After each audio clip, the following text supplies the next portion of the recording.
Gonna bring some energy? Yeah. Yes, let's give it a go. There There you go. The stage is yours. Thank you. Okay, before we get started, guys, are there any quitters in the room? Oh, some? I didn't expect that. Well, I'm not a quitter. When I want something, I never give up. I keep going until I get it. That's how I got my first boyfriend too. I was 17 and we'd been dating for 2 years. And one night after work, I decided I'm going to surprise him. So I went home, put on a cute dress, and I cycled the 5 kilometers to his house. And when I arrived, I was so excited. So I opened the door, and there he was, my boyfriend, kissing my best friend. I don't know where I got the guts from, but in that moment, I walked up to him and I slapped him straight in his face. True story, and I'll never forget that moment, and I'm pretty sure he neither. And that's what I want to share and talk about tonight. Because sometimes in life, we choose the ending, like I did that day. Other times, life chooses it for you.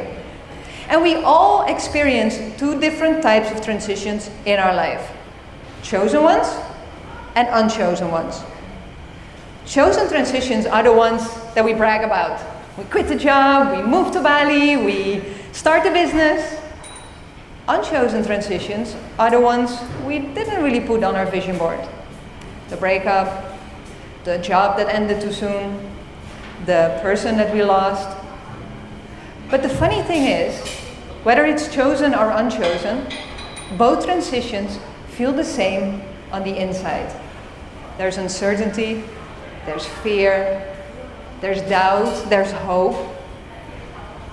And our brain doesn't like that. Our brain craves certainty and it wants control.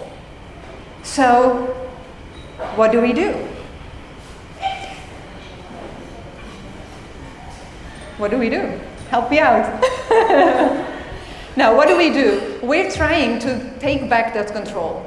And so, well, this is a perfect example for my unchosen transition. This was not my plan. And 3 years ago, I also went through a terrible unchosen transition. And that inspired me to write my 3rd book, How to Accept What You Cannot Change.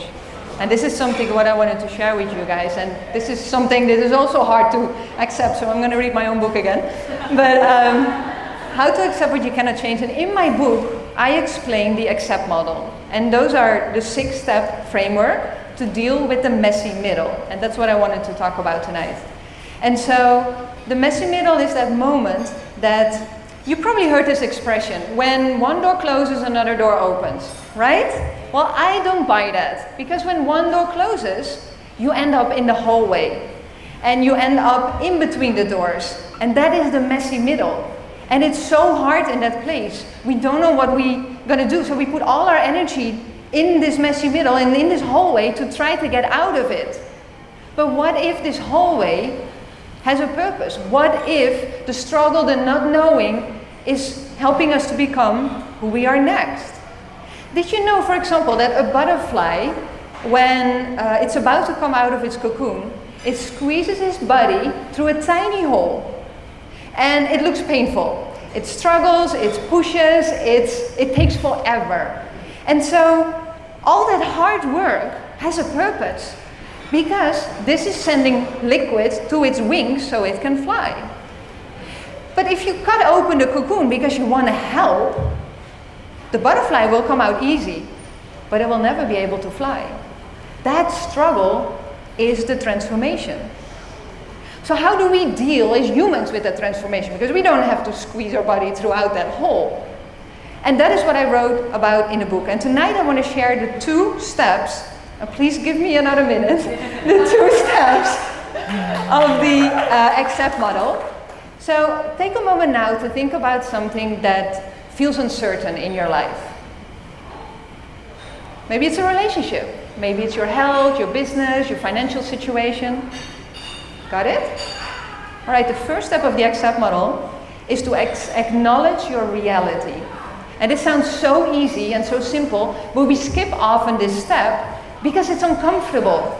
We rather put all our energy in trying to fix that uncertain situation or pretending that everything is fine. But you cannot change what you're not willing to face. And so I invite you right now in your mind and maybe later at home to finish the following sentence. Today I acknowledge that I thought I would be in a relationship by now. I thought my business would be, my health would be, whatever that is acknowledging. And acknowledging doesn't mean that you approve of it or that you agree with it. It just means that you stop pretending that it's not there. And that brings me to the second step, and that is control the controllable. When we grow up, we often think that if we work hard, we love deeply, we do all the right things, life is going to work out the way we want it, and we get the future we imagine. And then life shows up and says, And that is hard, because that's the moment we realize that effort doesn't guarantee results. Not always guarantee results. And so again, our brain doesn't like it. So it wants to control it. And so what it does is trying to keep you small and in this place of not able to control it. But if you now think about your own life, where is something, and about that situation that you feel uncertain about, where is something where you could maybe let go a little bit? Why do you try to control something that you can't? And how does that feel? And what might open up if you let go of the thing that you're trying to control? Sit with that for a moment, maybe after my talk. So yes, I'm still a fighter, but I learned something even better. You don't have to fight every battle. Sometimes it's better to not fight what is, but to trust what you're becoming next. So if you're in a hallway right now, keep going.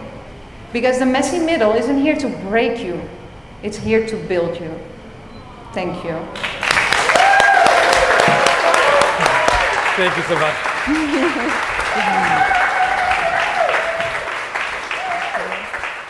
Wat, tuurlijk aan.